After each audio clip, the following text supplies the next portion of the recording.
Hey, hello everybody y bienvenidos a Hola, Elección 2020. ¿Qué pasó?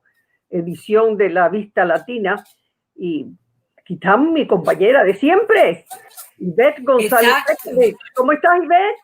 Hola, Leticia. I'm super excited to be here today. As you know, our show today is going to be in English, Yes. which has me excited for a lot of reasons because I usually think in English and speak in Spanish. And so I don't know if that's how you are, but Well, I'm looking forward to this conversation. did I start this in English or in Spanish? I think you started it in Spanish, but it's That's what just I a thought. testament. Oh my gosh. Well, Exactly. we live in Miami. Exactly. And I was thinking about it. At the end of the day, we're so diverse. Most of us who either grew up speaking Spanish are pretty flexible going back and forth, and even those of us who did not have Uh, learned along the way, right? Absolutely. And it's like a double expression. I think it's wonderful. I think 50 years from now, we're going to have created a new language. We have Absolutely. a fabulous show today. We have Fernand Amandi, who is best to have here in a day like this, one of the best pollsters in the United States. And we have two senators, Florida senators, Annette Taddeo and Jason Pizzo. Exactly. And one of our hopes today is that we're going to get an opportunity to speak to these senators about the results in Florida, primarily, and even more of a focus on South Florida, because there Absolutely. were quite a bit of upsets. Yeah, we'll find out qué pasó, what happened, and what's Abs- ahead of us. But first, Well, I think that what's most important is that first of all, we start off with the great news, and that is the fact absolutely, that Joe Biden was elected our 46th president, and Americans all across the country are celebrating. We've seen it through our televisions, on our radios, we've seen it in our backyards, and Biden not only won back Michigan, Wisconsin, and Pennsylvania, right? He also is ahead in Arizona and Georgia, and there's still some more work to be done there, but the prospects look really, really promising, and we're already celebrating that he's number 46. and 76 million votes. And we're Absolutely. ahead, and we can say that over and over again. I mean, there's no doubt that he's a winner. Although at the White House, they have another idea.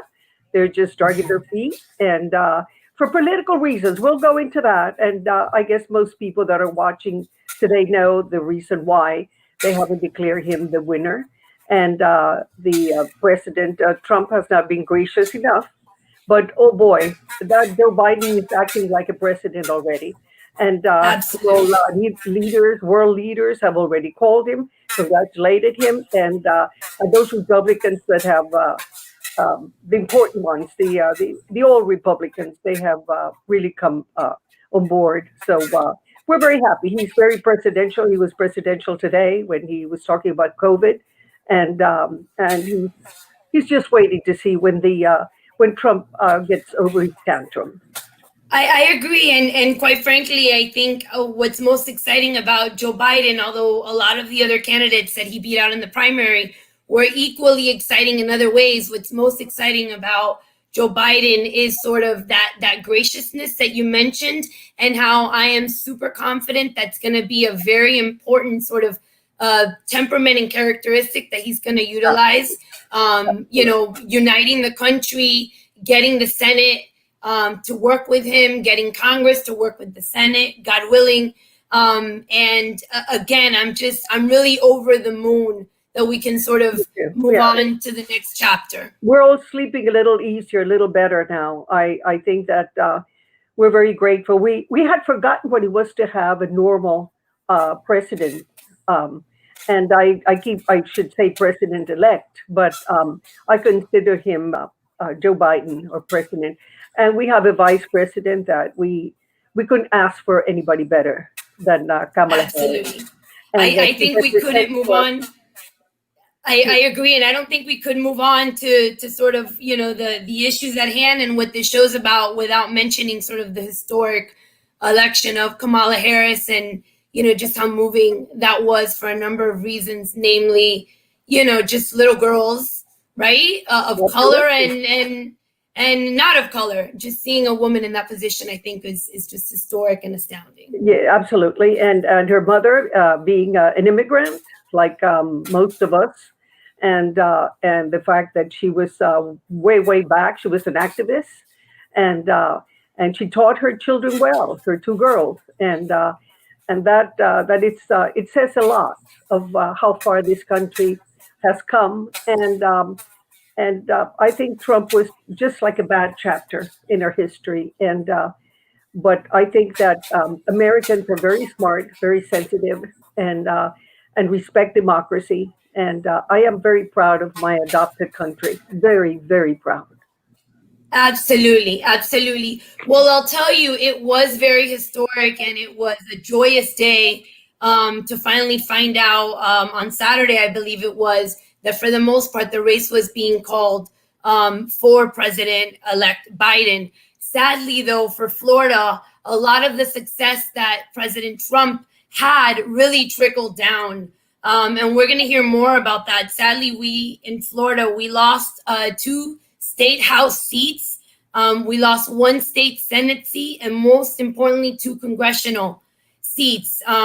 Cindy Polo, for example, was a champion. She was just getting underway, and she lost her seat, as well as obviously Congresswoman Shalala, Congresswoman Debbie Mercosal-Powell, Javier Fernandez, another outstanding shining star who was a representative and ran for Senate, did not come out victorious. And Jose Javier Rodriguez, who many of us really value him and appreciate him as sort of, one of those that's so capable of like crossing the aisle and being convincing and just being enamored with him. His seat is currently in jeopardy, and we'll wait to see what happens. So the question becomes, Leticia, what happened? What happened? And that's why Fernand Amandi is here with us today. Oh, is he here? Did he arrive? Fernand, I believe so. welcome. Oh, it's good to see you, my friend. It's good to see you. That, Good evening. you have been working very hard, or you have, and you're going to start working very soon for whatever is going to happen next. But my dear, what happened? And I take this very personally, especially Shalala losing to Maria Elvira Salazar. I have my own theories, but I want to hear it from you. You're the expert. Enlighten us, please. Well, unfortunately, a lot of bad news did happen. But let me first just start and reiterate what Ivette and you both mentioned, Leticia, because, even though the news in Miami-Dade and in Florida is very bad, I just can't stress enough how important it was. And thank God that the other states did what we did not do here in Florida. Oh, yeah. Biden, because Absolutely. I frankly can't even imagine having this conversation had the results gone differently. Oh. Even though we're in a situation now where, the White House is clearly attempting a coup, that's what we need to understand is happening and not. I agree. This is a coup d'etat they are trying to instill. This is a very dangerous moment for the United States, arguably the most dangerous moment since the Cuban Missile Crisis of 1962. So we need to be extra vigilant. But to your question, what happened? Well, I wish I could tell you that this caught us all by surprise, that we had no idea that this was going to come to pass, but that would not be true. Because, and at least in my case, for me, the real problems for what happened last Tuesday started 2 years ago last Tuesday in the results of the 2018 midterms here in Florida, where despite the fact that there was a blue tsunami, blue tidal wave nationally that helped the Democrats capture the Congress, the one state that did prove resistant to that was Florida. We had a great candidate in Andrew Gillum running for governor. We also had Bill Nelson, who had been a longtime senator seeking re-election. And neither of them were able to win, although they came close. And the reasons that they did not win, as we had documented in the months leading up to those elections, and I think we had put out a poll, I think it was in June or July, saying that the Democrats had a Hispanic problem in Florida.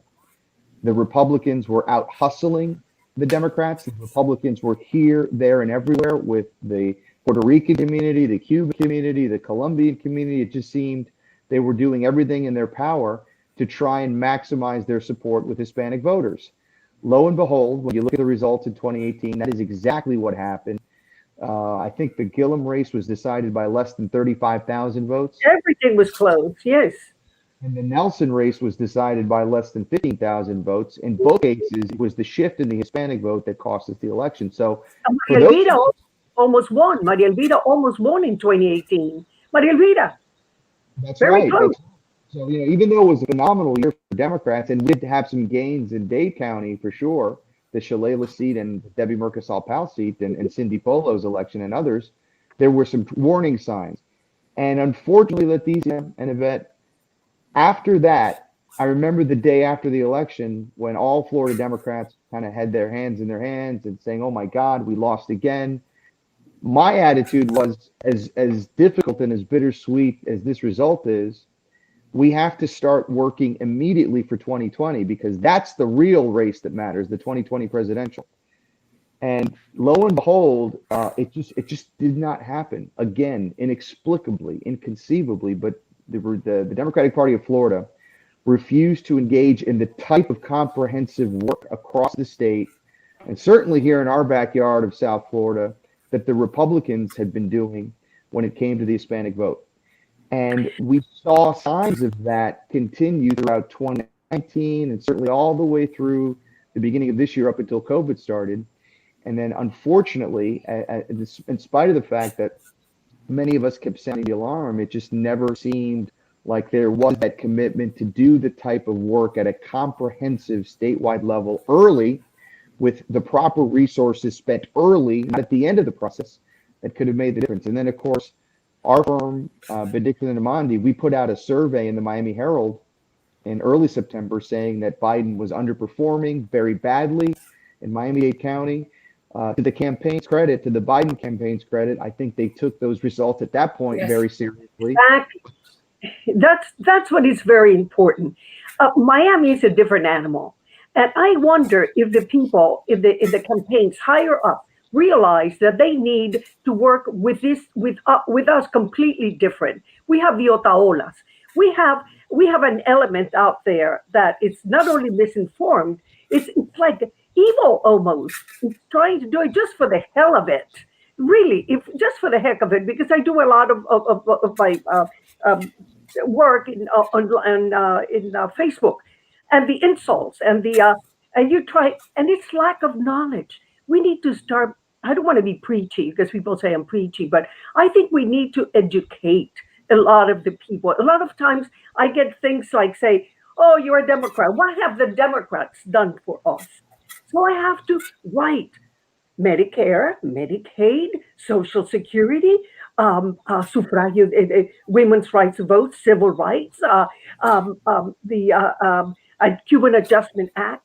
They have no clue what the Democrats have done for the Cuban community. No clue. Who educates them? You speak to somebody in Washington and they say, no, we haven't. We understand it. But I don't think they understand it, Fernand. No, they don't, Leticia, unfortunately. And the reason it's frustrating is not because, we want to cause problems for them or anything like that. We all want to win Florida. We want to help them put ourselves in a position to win. But look, fundamentally, and I think I cross my fingers. I hope it's crystal clear now.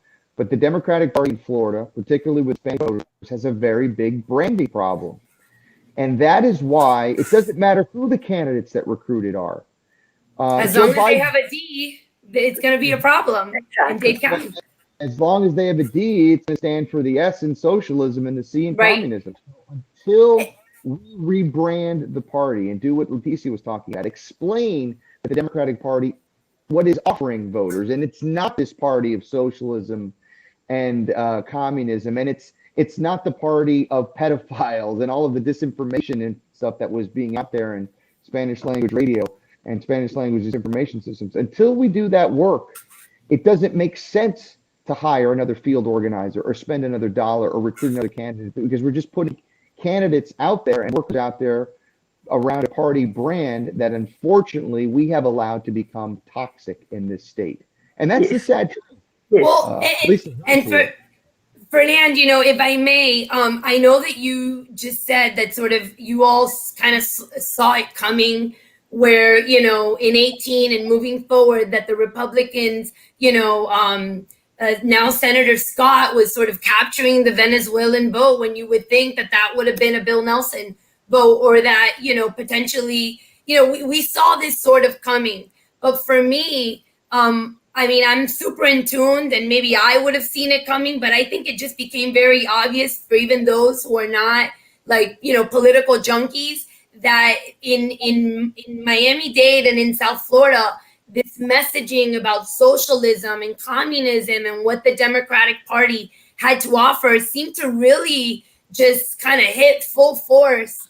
I would say, this year and sort of with everything that's going on in 2020, I'm not saying that it didn't exist previously. I'm just saying that it seemed like that's really what took a lot of these Hispanic groups that hadn't quite identified yet with who they were going to vote with over the edge. I mean, am I wrong about that? Was it? I feel like it was no. A lot of what Trump did that led, to these results. No, and again, 2018, we saw that they used the socialism card and the communist card, and unfortunately, I think there was a lot of traction there. But unfortunately, as it became obvious throughout 2019 and 2020 that they were going to continue to use that card, it became incumbent upon the Democrats as a party to confront that issue head on and deal with it, right? Because absolutely. By ignoring it, it left the impression in a lot of people's eyes like, bueno, a lo mejor son comunistas, a lo mejor sí son socialistas. Maybe they are because they don't want to defend themselves against the accusation. And listen to this. This is, you talk about political malpractice. There were people that knew better in the campaign and around the campaign that actually advised the campaign. Do not touch the socialism issue. Do not touch the communism. Ignore it. It's ridiculous. We're only going to get in trouble taking that on. We're only going to, dig ourselves a hole if we address that. But Fernand, that has to be because the people that are giving the advice are not necessarily from South Florida or Miami-Dade County specifically. So they're disconnected from what the messaging down here is, and that whole argument that, Hispanics are treated sort of monolithically and that the messaging for one doesn't necessarily work for another. They do not seem to embrace that. And so my follow-up, and I'm sorry, Leticia, I know you wanted to comment on it. My follow-up is Tallahassee is sort of the party where it's in control. I mean, should this be a wake-up call for them? I mean, should they keep ignoring it? Is it just going to go away because Biden now got elected? Or what is it here to say? I'm sure it's fair to blame Tallahassee. I mean, unfortunately, there are challenges across the board. But again, this is a systemic problem with the Democratic Party at the local level, at the state level, and the national level. I mean, it would be one thing if we were winning Florida at a regular interval. Well, you maybe have a bad cycle. Those things happen in politics. But I think it has a lot to do with the Democrats being the intellectual. We know better. Oh no, we're going to be condescending because after all, no, of course we're not communists. So please, we can't do that. We cannot even be nice anymore. You have to get. I remember my ancestors used to say, if you go to a fight with somebody that doesn't have your same values, your same moral fiber, you are going to lose the war. So what do? They're not going to come to our level. So we go to theirs. What we should do is start acting a little chusma too and start saying, no, we're not communists, and go to the schools, go to tomar el cafecito. You have to go to the Versalles. You have to really fight it. You have to learn Spanish.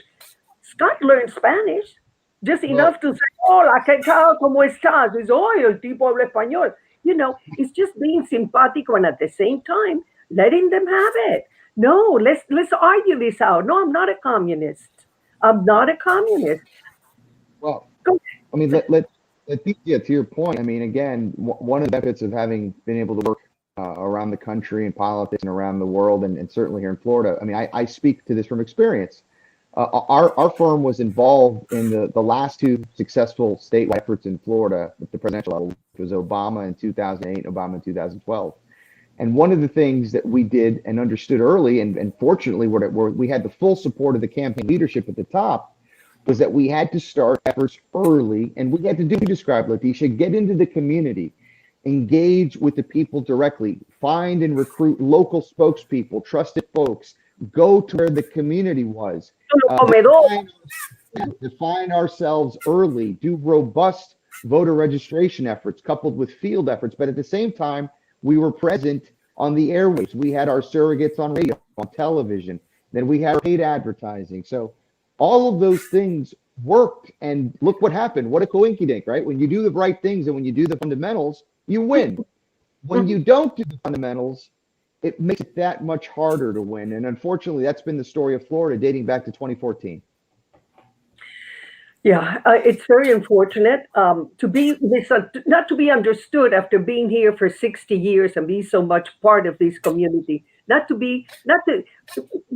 Hello, don't you understand who we are, what we are? We cannot be measured like you can measure any other Latin community in the whole country. Cubans, we are a different breed. We're a pain sometimes, but we could do so much more. And they have to listen to us. And Leticia, the diversity I feel in our community within the Hispanic culture, if you will, is just so intense by comparison to, sort of the centralization of certain communities, like in other states, right? Like, we're just so mixed. And I think that often presents a problem for messaging that really needs to be explored. Fernand, I wanted to follow up on something that you said. You called this whole idea of, I guess, this branding of the Democratic Party as socialist as this systemic problem.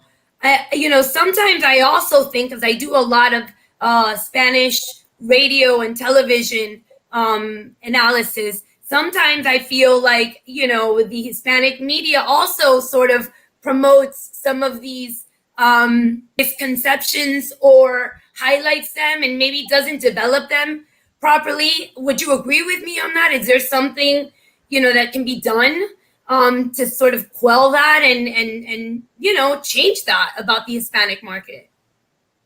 No question. You just got to do the work.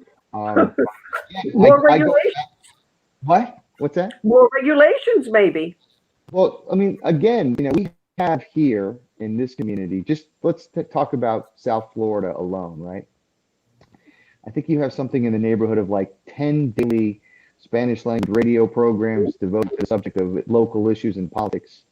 You have something like, 4 or 5 nightly television shows that are just focused on the subject of local issues and politics.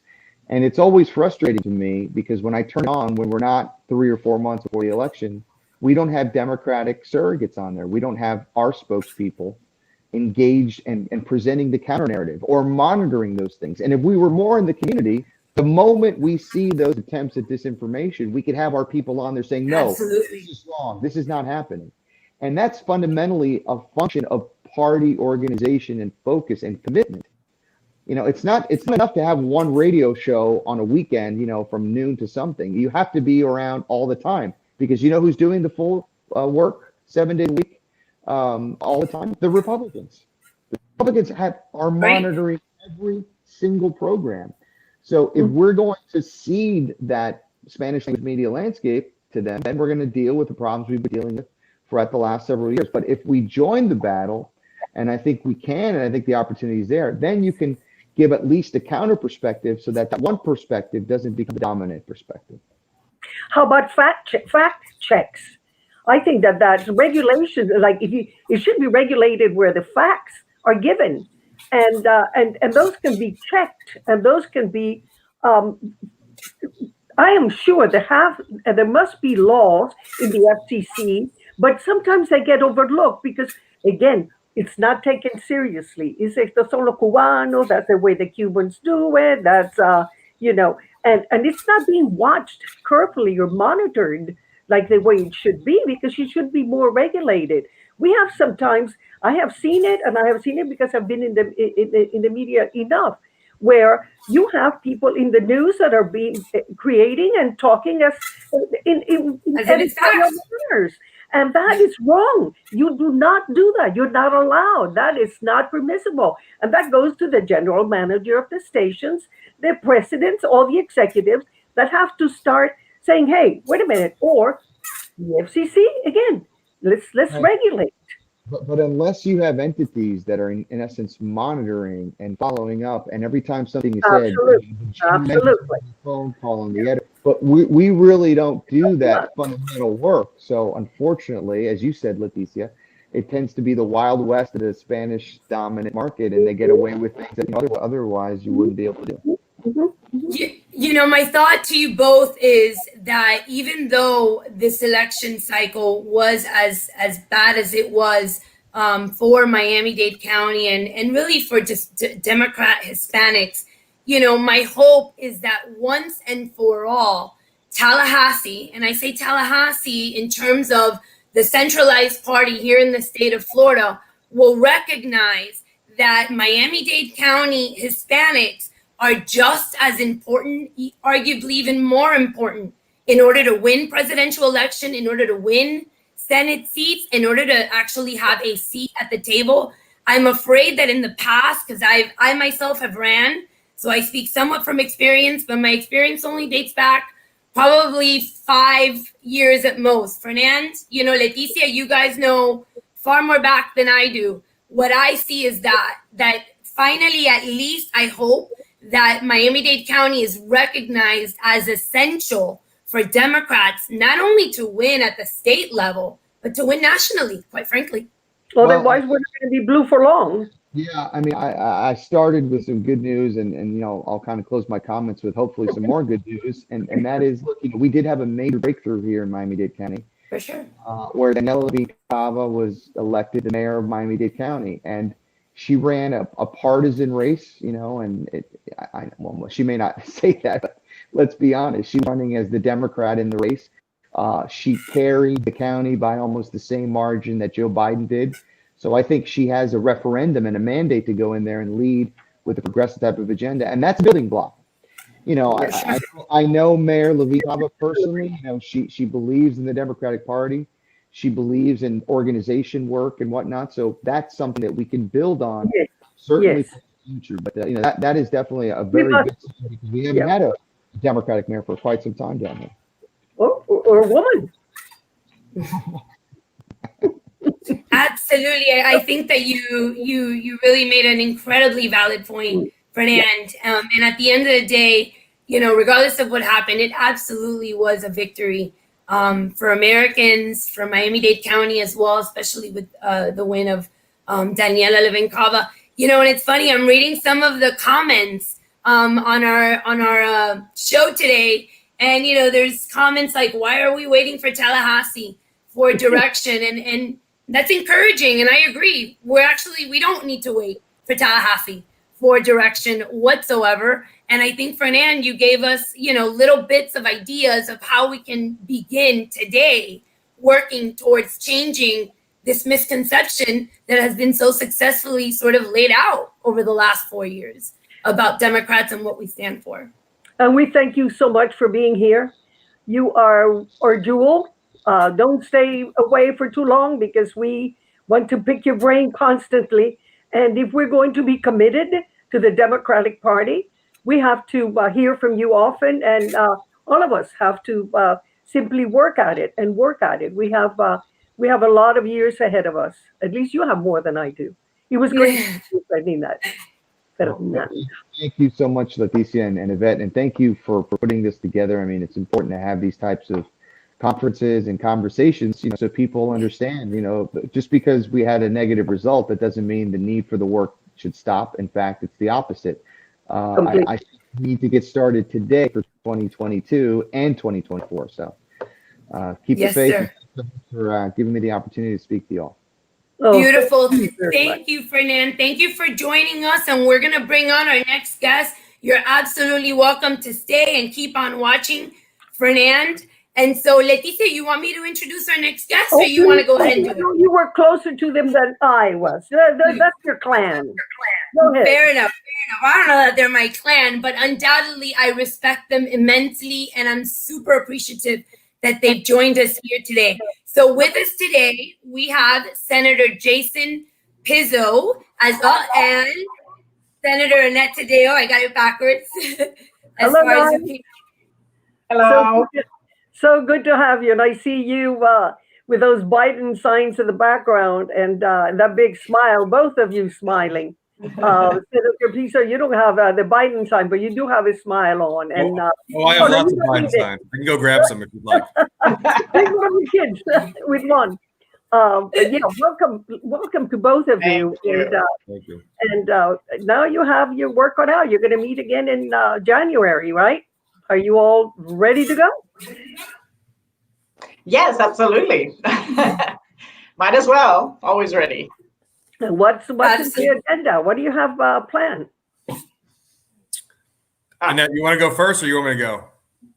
Well, we have to start working, like Fernand said. We have to start working yesterday. So, frankly, we should have never stopped registering voters. I think we did a really good job switching our voters to vote by mail. But we got behind on the voter registration advantage that we absolutely must have in the state of Florida, because if we don't have a registration advantage, I mean, we have always a problem with not many of our voters showing up. So we have to have that registration advantage in order for us to be able to win in the state of Florida. There's a lot of work to do. I think the Republicans are very, very good at micro-targeting. They proved that again this time, and we are still working at a macro level, and that is a problem. Our van is not very good. We have a lot of issues with the data, and they are just really, really good with the data. I could see that they were really, they had already gotten the numbers they needed. They work on the margins, and we don't work on the margins, and we got to work on the margins in those areas where we don't win, right? But we also have to make sure that we don't lose our margins in Miami-Dade and in South Florida and our Hispanic margins. But I do think that we shouldn't blame everything on Hispanics. We did really well with Hispanics in other areas, for example, in Central Florida. And they should be commended for that. And the Puerto Rican community really came out. And so there's a lot of things that we need to look into and that we need to do. But, I think we need to work as to what is it that we need to do from here on to really turn the ship around and not ignore, you guys were talking about this before, not ignore the issues of the socialism, the communism. Look, it's not new. They tried it on me. I mean, they tried it on me with horrible attacks in my special election. And frankly, in a special election, less Democrats show up to vote. So, I mean, it really, if you fight back and you push back and you say, how dare you? How dare you? Exactly. It's not just saying I'm not a socialist. Exactly. It's not good enough, because frankly, I feel that I feel that they're looking at us like, are you sure? Because after all, I mean, we're doing this in English, right? So we have a lot of people that maybe don't speak Spanish and don't understand and want to understand a little bit more. And so for those that don't understand, in South Florida, we have the equivalent of 6 Rush Limbaughs on radio every single day on TV. Yes. Exactly. So I say, if you have that many Rush Limbaughs every day, when you say I'm not a socialist, they're like, it's sort of like when people tell us I'm not a racist, I have a black friend. It's sort of like, but I've heard all these things. So be careful. Like, you gotta push back and actually, we gotta do much more. But our branding is an issue, and we have a lot of work to do. And the police, they clearly saw it in the polling, the issue of defunding the police. I don't know who came up with that stupid saying, but Senator Pizzo, you probably have a lot to do. You work for the state's attorney's office, and there's a lot of this thing of law and order, and everything that's going on, and that's something that the Democrats can really get hold on and set the story straight, right? And criminal justice reform is super significant on your platform. I know that as well, Senator. So, it'd be great for you to give us some feedback on that. So, okay. I was listening to the first part of the show when you guys had Fernand Amandi on, and I'm like jotting down little notes here so I don't forget. Me too. But I think Yvette remembers when I was in court, I never wrote down notes. I just went off, knowing information and feeling. So I'm going to do it again here. I ran in 2018 head-to-head against another Democrat who would pay for and say the most outrageous, outlandish things on radio. And because we were constantly on the road going through our district at all different points, I would get phone calls from Haitian Americans to Cuban Americans, whatever. This is being said. Guess what we would do? I would pull up to the radio station and knock on the door while it was being said and go right back at them. We need, See. A PR team of lot of Yvette. No. Okay, listen, I got Maggie, my right arm. She's half Puerto Rican, it's half Cuban. We're in conflict every single day. She's in conflict with each other, okay? And to do this broad Hispanic thing, someone asked me, well, the Hispanic, listen, I'm Italian and Irish. Don't tell me because you're serving French food is close enough to being Italian. It's not. Okay? It's ignorant and it's disrespectful and dismissive to say the Nicas have the same idea as the Cubans, as the same as this. Maduro is different than Castro, is different than Ortega. It's all different. It's very different. And we don't listen. So when I heard Leticia say, we need to push back, we need to fight back. Okay.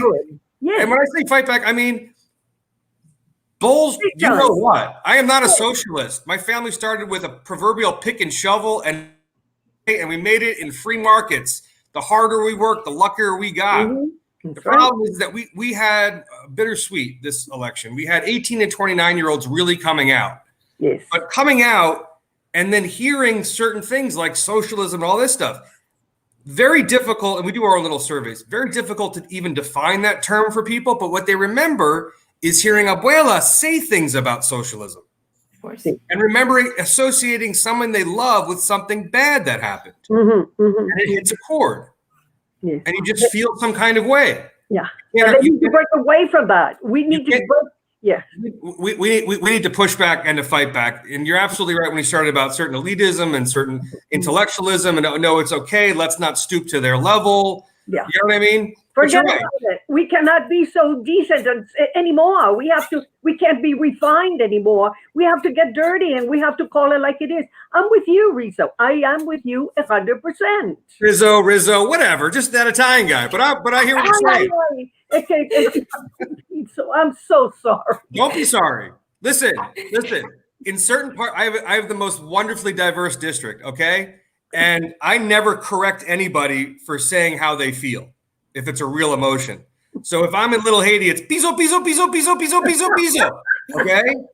If I'm somewhere like in the Northeast Dade section, it's Pizzo. If I'm in Miami Beach, it's Pizzo. It's But Pig. nobody ever called you Rizzo, right? No. No. But let me just tell you how people decided to vote, okay? If you saw the Trump rally that happened in Opelika a couple weeks ago, when Carlos Jimenez took the stage, the overwhelming chant was vote him out, vote him out, vote him out. Wow. Oh, yeah. Oh, overwhelmingly. Except he beat Debbie Merkersell-Powell. So on the sliding scale of what you'll accept and what you'll vote for, there were a lot of people that held their nose and voted for certain people across the board, right? Listen, a lot of people I know that voted for Trump don't like him, think he's crude, think he's obnoxious, that he stokes little contempt people have deep down inside, but they vote based on economics. So they vote based on the fact that they take a look at our party, so to speak. And Annette and I have been very vocal about this recently, if you haven't read, about our party. We don't have a party. We don't. And Leticia, with all due respect, not to you, but to the people that came before us, when you were rattling off the Cuban Adjustment Act and civil rights and the New Deal, all that stuff happened before I was born. And I'm not that young. It's true. It's very true. But the Cuban Adjustment Act is 1966. Okay, But tell these young kids, The old folks that we're talking about that are telling these young people, oh, listen, no, but look at this. I think they have an influence on the young people. I think. My district is so diverse. We have, and Annette, I'm sorry, I know you're either taking a large breath or about to say something, but but my district is so beautifully diverse. I have African American, Haitian American, Venezuelan, Jamaican, every type of Caucasian from Jewish to Muslim, everybody, right? But you have to listen. We don't listen. We just talk at people and say this is what some survey said somewhere baked up on someone's computer of algorithms in Boston somewhere, but not actually what people want to hear. And one of the most effective things that I learned early was I don't go to black churches and talk about criminal justice reform and prison reform. I go to white churches to talk about criminal justice reform and prison reform because the black families are suffering that. They know that. I don't have to convince them of anything. I don't have to parrot back to them some rhetoric they've been hearing forever. I need to go convince the other side. And when I stood in front of Pumps, Pearls, and Politics, 200 black women in a room, and I said, listen, I'm going to be honest with you. I want you to vote for me because I think I'm the best person, not because I'm specifically a Democrat. I think the Democrats expect your vote, but they haven't earned it. And it's the truth. The Democrats had to choose in the United States in the 1960s between using Social Security or using civil rights as a platform. They chose civil rights. But that decade of hard-earned effort for people who are now since passed does not buy a lifetime of loyalty. You have to continue to earn it. Yeah, you have a point. And Annette, I would love for you to respond back or engage in this part of it because obviously you have so much to offer. But, Jason, I will tell you, or Senator Pizzo, it makes perfect sense what you're saying. But I do know that there are a lot of candidates that get recruited, right, who genuinely want to win, who give it their all, who put in, sweat, blood, and tears. And unfortunately, they feel like they can't just say, you know what, party, I don't need you. So how do we, and that's the magic question. And I'm sure many of those who are listening, also want to know, how do you bridge that? How do you liberate a candidate who really is viable, who can raise some decent money, right? But doesn't have to feel like they have to do everything that the party is suggesting or urging them to do. Because to me, my personal opinion is that disconnect makes its way down to Miami-Dade County. And then, that what you were just talking about, actually listening and communicating and, that kind of gets thrown out the window completely.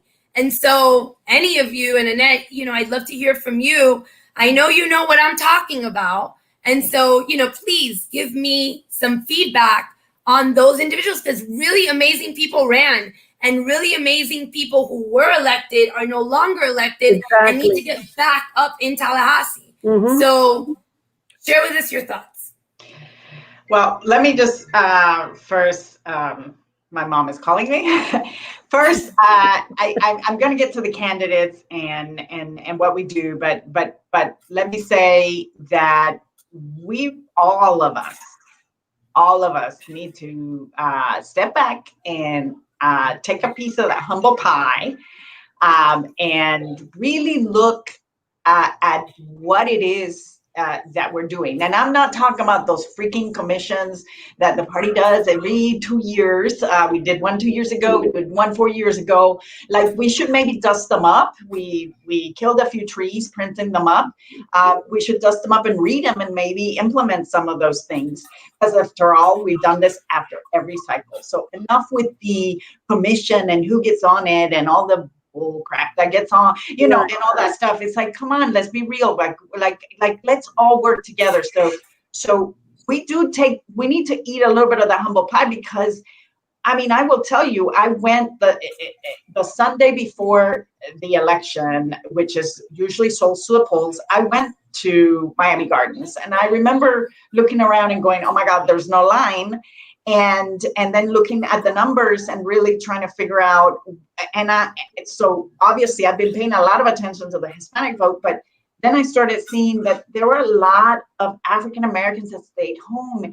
And here's my concern and what Jason was referring to, because I know I also I only have 9% African Americans in my district, but they overperformed for me every time, both times, both in my special election and my re-election. Why? Because I don't treat them as only 9%. I am always there, always present. This Saturday and Sunday, I was at an anniversary event for 2 of the preachers in my area.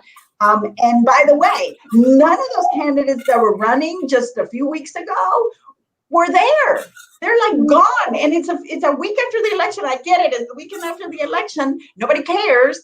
But it's a perfect time. but I care. Like, you should not just come during election time. And this happens in the Hispanic community and in the African American community. But I think we need to look deep and say, have they given up? Why do we have so many people that are registered Democrats stay home and not vote? They've given up because we have nothing to offer. Like, we need to look at that. We need to look at ourselves and say, what are we offering? What is so different? If we're so freaking similar to the other side, what are you going to do for me? You're just the same. Look behind you. You have Joe Biden behind you. I'm calling everybody the wrong name. Did you see that? Can you imagine? Oh, Lord. But Joe Biden, it's the kind of person that you're talking about. He's that kind of politician, the Yes. one that you feel like you know him, Yes. like you can go to him and you say, I have a problem, I want to cry. And he will embrace you and allow. That's the feeling, because he's not being a politico, he's not a politician, he's being a human being. He's caring about going to the church, to a service, is knocking on people's door, like you say, what do you need? That's what we need. We need people feet on the ground and walking and knocking on doors like the old way, like the small town way, but in a bigger way. We need to do that because we need to show. And there are enough people that care, and there are enough people out there that are willing to sign up. And I just want to add that, I think, Leticia, you are so correct. And one of the things that, a lot of people ask me, I actually was one of the only 2 districts that overperformed Gillum in the gubernatorial. And I believe it was because of that. I don't think it's that I'm so great. It's that I'm present, that I'm there. I'm their senator all the time, like Pizzo is, like on the cell phone responding to people about unemployment. That's a whole other thing, by the way. Why was unemployment not something we talked about? Now we've just given like a prize to the Republicans saying, why you have to fix it, because we just gave you a prize for giving us this horrible unemployment system. But I do want to get to your candidates at some point. So and you know what? Before we go there, I think it's a good moment. I want to make certain that those who are watching us understand the following. There is a huge difference between the amount of Republicans in the Florida House and the amount of Democrats in the Florida House. By the same token, in the Senate, there is a smaller difference, but nonetheless, there is a difference. I really, really would like, and it's near and dear to me, for any one of you to explain to our viewers, why is it so important that we move towards balancing the House a little bit more, that we move towards either taking over the Senate as Democrats or, getting very close to it. I really want you guys to hammer that point home, because I get worried that people don't always understand how state politics affects them so directly by comparison to the national. And it may be a really basic question, but you guys are up there and you're most qualified to answer it. Go ahead, Jason. It's parity. It's being able, to have an argument. Tens of millions of dollars are given away in pet projects to Republican districts in Florida that really inure to no one's benefit. The biggest issues that we have here in Miami-Dade County affect everybody. If you're in a condo where the sanitary sewer lines fail and they leak raw sewage out into the bay or into the ocean, that affects Republicans and Democrats. We have 99,000 septic tanks in Miami-Dade County we need funding for. That's a Democrat, Republican, and NPA issue. If we don't have that parity, we don't bring home the necessary resources. Added to which, and this is to Leticia's point about what the Democrats have done, it's time to talk about today's Democrats and what we're interested in. By and large, although there's a few of our Republican colleagues, by and large, it's the Democrats that lead the charge in keeping home rule, which means the town mothers and fathers know best. When I teach a 7th grade civics class, which I love to do because they're always interested and they think I'm like, cool. Okay. And I keep their attention. I can't keep my own kids. But I don't teach the hierarchical chart of this way, linear, up and down. I teach a bullseye. And I say the most important government in your life is your home. Your mom and your dad, your grandmother, your grandfather, whatever. The rules are set. Rules are set by that legislative branch inside the home. There's a judiciary to decide and interpret if the rules were broken inside the home. And mom or dad is the executive branch enforcing those rules. And then I do the bullseye effect that I go, then it's your neighborhood, whether it's an HOA or a condo association. And then it's your city, and then it's your county, and then it's this. So much attention and so much money is spent on national elections and this outer ring, which becomes more philosophical and ideological. Outside of what the tax rate may be, that'll take 2 or 3 years to change anyway. Outside of what your passions are, whatever, your quality of life, the water out of your faucet, the toilet that you flush, the garbage that needs to be picked up is not Biden versus Trump. Mm-hmm. Okay, it's Rodriguez versus Fernandez. Mm-hmm. Mm-hmm. That's what controls the quality of your life, about your home, about your safety, about your security, about your sense of well-being and your sense of America and the piece of the American dream. Okay. This whole message about socialism and this and that, it's very, very local. So when you ask me, Ivette, try to impress upon the people that are watching the importance of having parity or having, some equality between the numbers in the House and the numbers in the Senate, it's paramount to your existence. I would even say this, the social issues that you see on TV, whether it's video capturing horrendous, senseless violence on the George Floyd and all of these situations, those all arise out of state actions. And I try to impress upon people, when George Floyd happened, you had the same celebrities and athletes talking about what they're going to do and talking to the president and talking to this and all that. And then there's an article at ESPN, thank God, that said, you know what? If people are really interested in this, they should be contacting their state legislators because all of these things arise out of state action. Mm-hmm, mm-hmm. It's incredibly important. And, people look at you, oh, you're a state this, you're a state. What do you do? Well, let me show you what we do. Think of the thing that's most important to you, and I'll show you the nexus and connective tissue to it on a state law. Some of the thing that bothers you the most, and I'll show you how it's connected to state law. Because the 10th Amendment regulates everything to the states that the federal government does not preempt. But the state itself preempts so much. We are in Miami-Dade County absolutely and objectively more concerned about climate change and sea level rise than any other place. But we Senator Pizzo, watching you now, watching you the way that you explained in such simple terms and so humane, I think that the party should start by doing PSAs, public service announcements. Civics. We need to teach civics. We need to teach civics. Yes. Talk more. And television, you have public service announcements that are required free time by the FCC.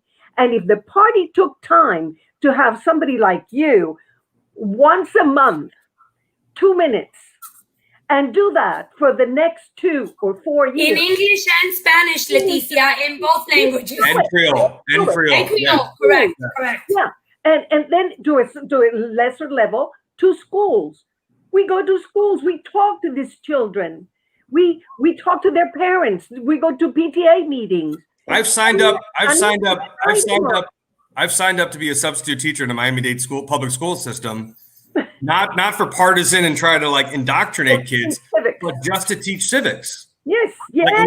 Just to teach civics. Okay, let's see if something can be started. I go back to Leticia, and I don't mean to be crass here or crude or like that, but we have to have the passion to be able to do these things. But if somebody wrongs us, we need to also have the guts to drag them outside and kick the you-know-what out of them. Yes. So to speak. Yes. Okay?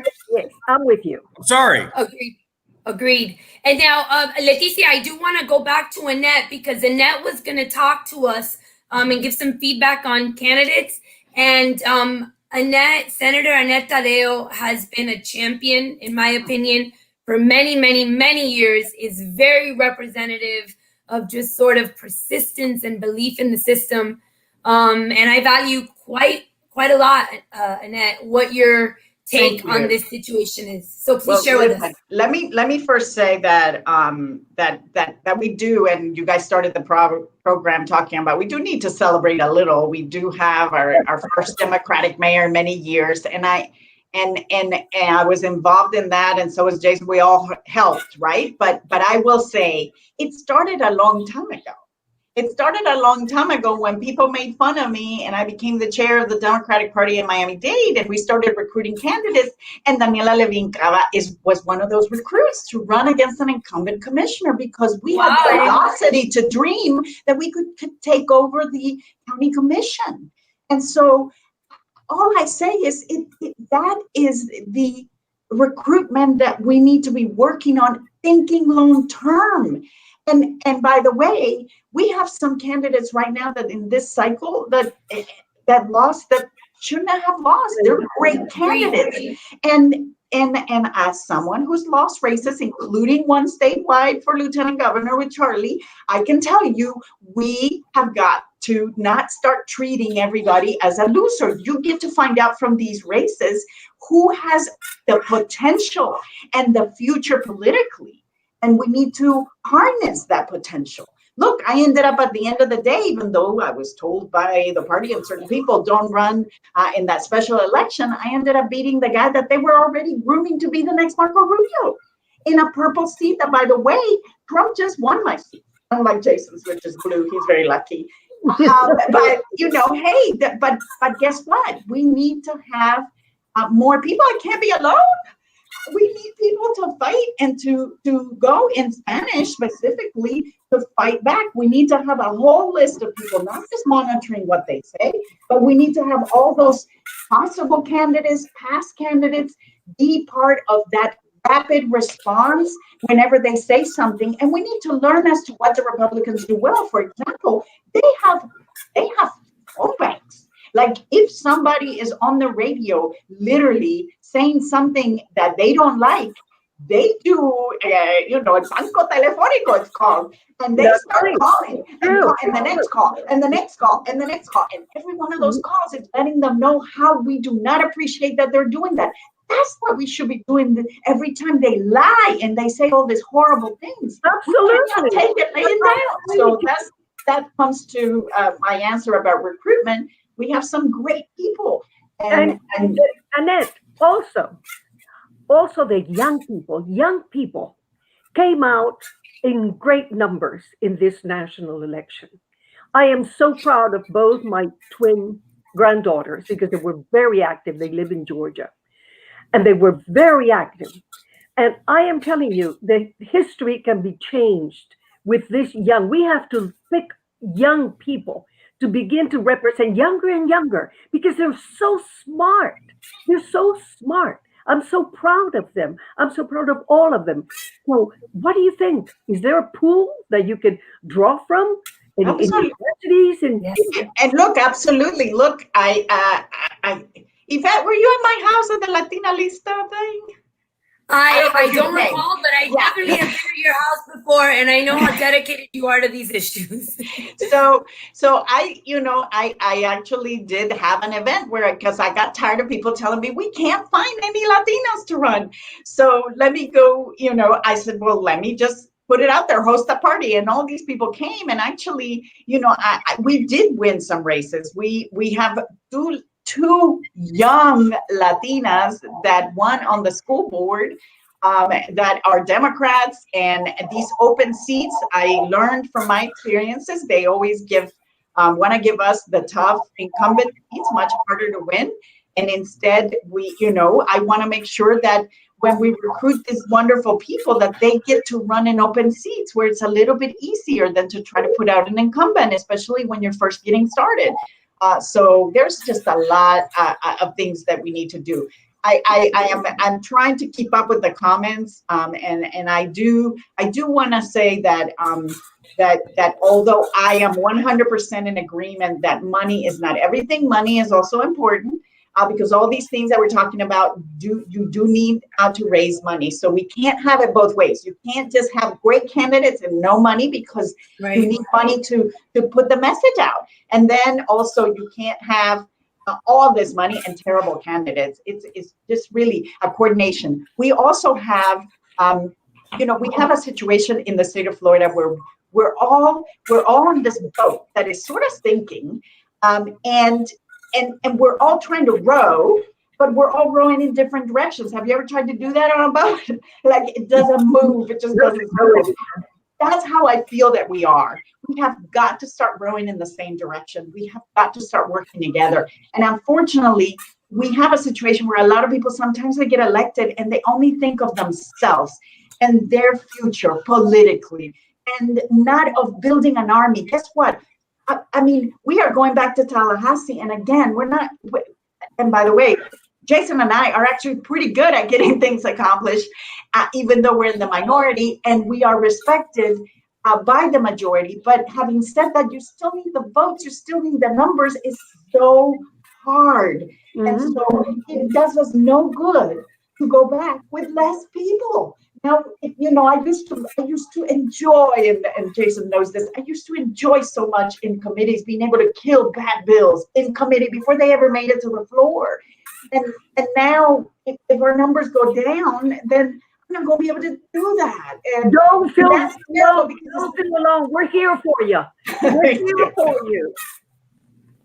So there's a question, Leticia. I know that we're coming close on a little over an hour, and so I want an hour. But yep, Senator Pizzo wanted to say something. Senator. No, good. Do you have a question? Go ahead. No, I didn't. What I wanted to say was, I know we're coming close to an hour. It's been a great conversation. It didn't even really feel like an hour just yet. And I know, Jason, you wanted to say something. So please go right ahead. And Leticia, we can sort of start wrapping it up because I want to ask one big question. Okay? I should have qualified in opening. I don't have a great experience with the Florida Democratic Party, so to speak, because I am, as Annette said, I am in a safe blue seat, and I ran against a Democrat.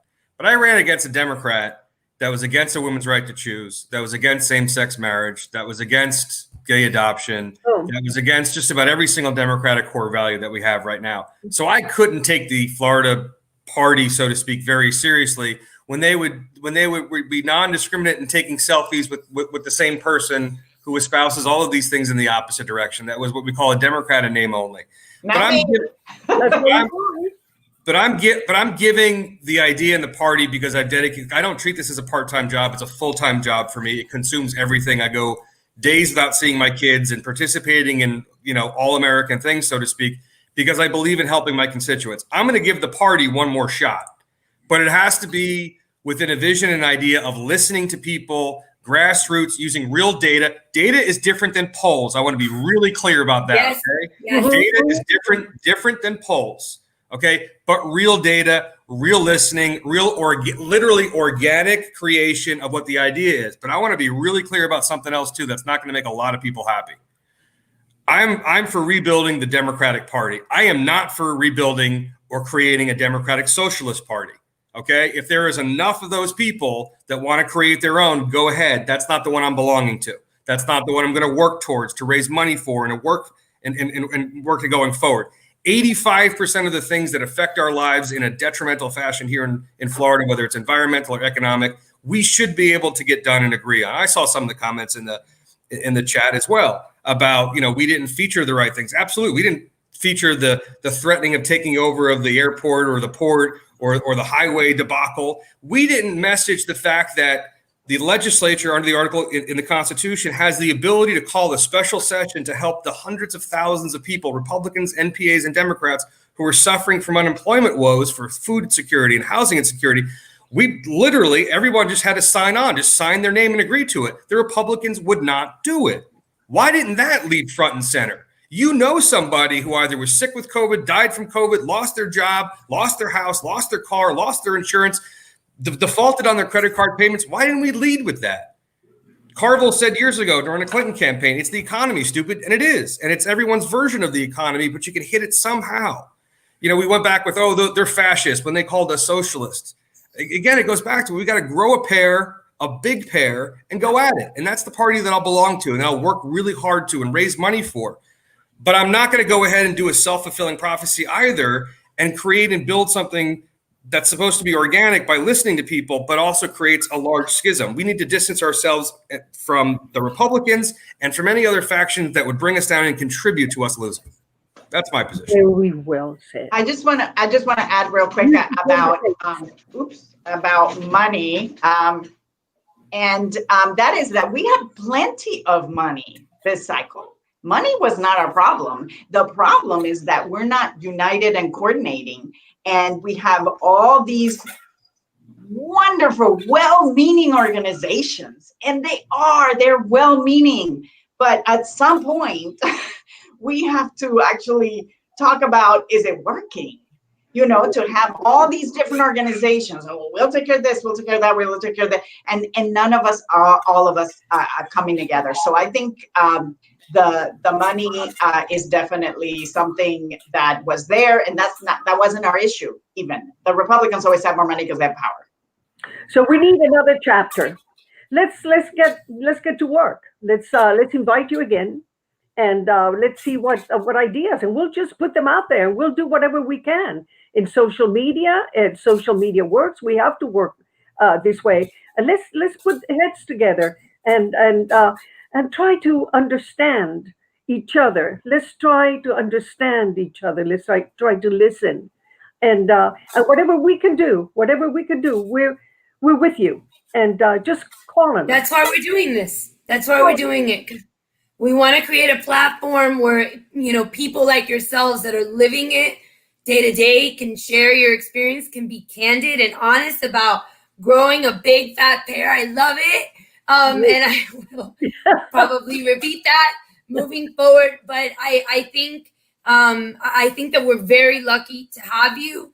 And I'm really hopeful that, you know, we need to celebrate our wins. And for those who did not walk away with the win, I want to make certain that we can at least try to create a platform for them to realize that they can rebuild immediately, and that there are all these soldiers, you know, who love this community, that are good Democrats, that understand what being a Democrat in this community is about, that are, you know, ready to be at their side and help pass this message on. So thank you. Very well said. Thank you both. Thank you, everybody. Thank you, people that are watching. And God bless you. And go get them. Good luck in Tallahassee. Thank you. Bye, y'all. Thank you so much for joining us. Gracias, Leticia. Gracias. Thank you, querida. And we'll see you soon. Yes.